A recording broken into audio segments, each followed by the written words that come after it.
How would I describe myself?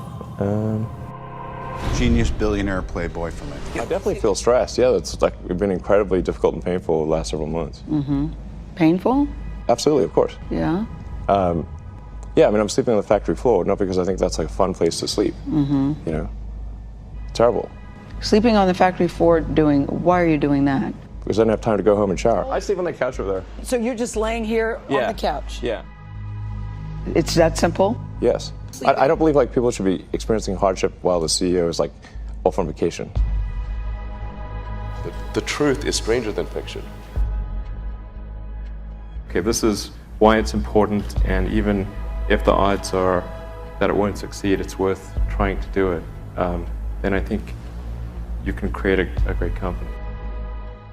Do you see the difference between a startup that is successful and one that is not? And it's because the successful one, they both made mistakes, but the successful one recognized the mistakes, fixed them very quickly, and the unsuccessful one tries to deny that the mistakes exist. You know, extremely smart people are sometimes quite arrogant because they believe in what they believe in, right? And so when they face criticism, it's less likely to admit, you know, they can make mistakes. Was that in your case? I learned it when I was studying physics. You know, in physics, you're taught to always question yourself. You're taught to always assume that you're wrong, not assume that you're right, and you have to prove yourself not wrong. And so I think that physics framework is really where I learned it, and it's very effective for learning counterintuitive things that aren't obvious. So you are very famous in saying that failure is actually an option, and if you're not failing, that means you're not innovative enough. Yeah, I mean, it's not like I like failure. I mean, who likes failure? It's terrible. But if you only do things that are certain to succeed, then you're only going to be doing very obvious things. When you're building something new, there's going to be mistakes. And it's important to recognize those mistakes, acknowledge them, and take corrective action. And the success of a company is very much more about how quick are you to fix the mistakes, not will you make mistakes. Or admit the mistakes. Yeah, absolutely. Yeah. If you're creating a company or if you're joining a company, the most important thing is to attract great people. So either join a group that's amazing, that you really respect, or if you're building a company, you've got to gather great people. I mean, all a company is a group of people that have gathered together to create a product or service.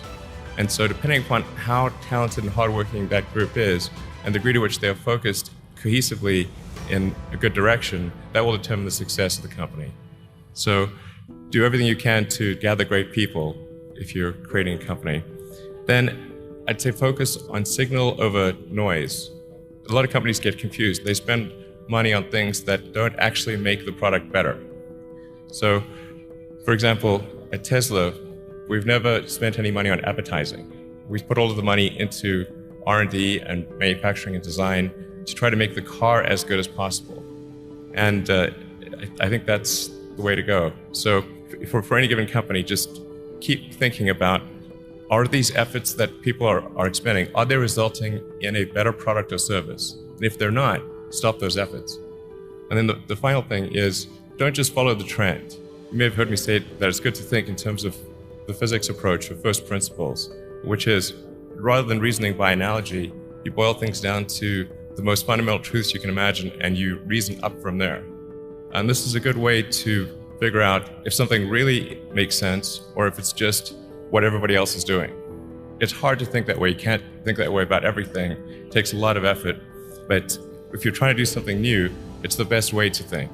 And that framework was developed by physicists to figure out counterintuitive things like quantum mechanics. So it's really a powerful method. And then I think that the final thing I would encourage you to do is, now is the time to take risk. As you get older, your obligations increase. And once you have a family, you start taking risk not just for yourself, but for your family as well. It gets much harder to do things that might not work out.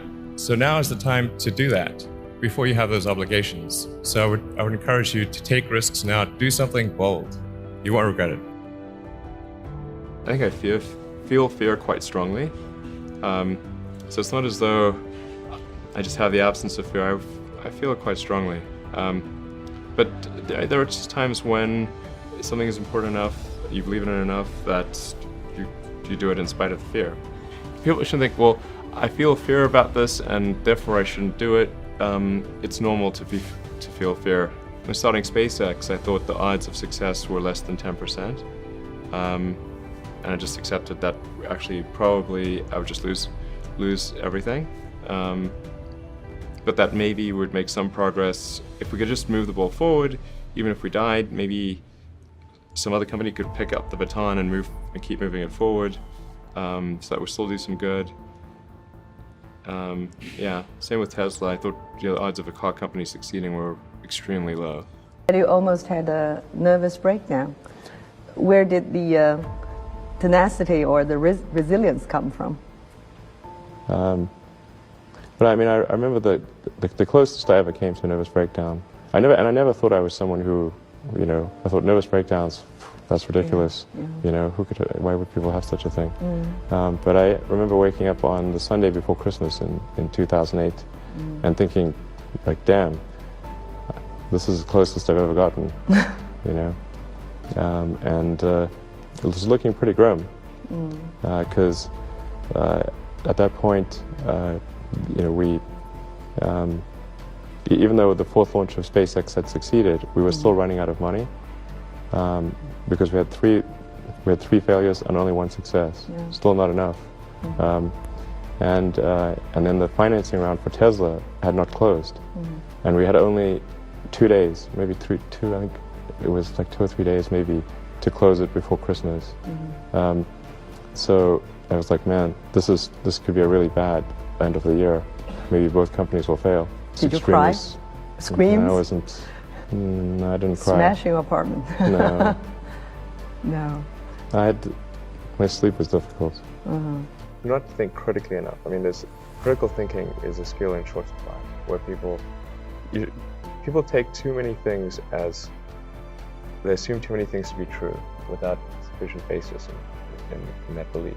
So it's very important that people closely analyze what is supposed to be true and try to build up, try to say, let's analyze things from first principles, not by analogy or not by convention.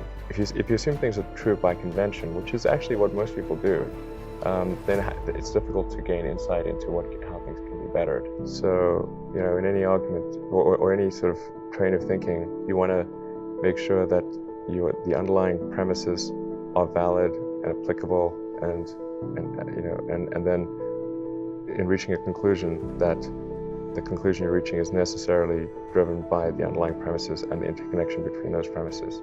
That may seem like a really simple thing to say, but most people don't do that. So it's really the foundation of rational thought. I think also people tend to overweight risk on a personal level. It's one thing if you've got, you know, a mortgage to pay and kids to support, and that if you were to deviate from your job, that, well, how are you going to feed your family and pay the rent? Okay, that's understandable. But let's say you're young and you're just coming out of college or coming out of high school or whatever. What do you risk? You know, you're not going to starve. I mean, it's really, certainly not in any kind of modern economy. It's so easy to earn enough money just to live somewhere and eat good. You could, you know, that's very easy to do. So I don't know what are they afraid of? They're mostly afraid of failure, I think. But people should be less risk averse when there's not much at risk.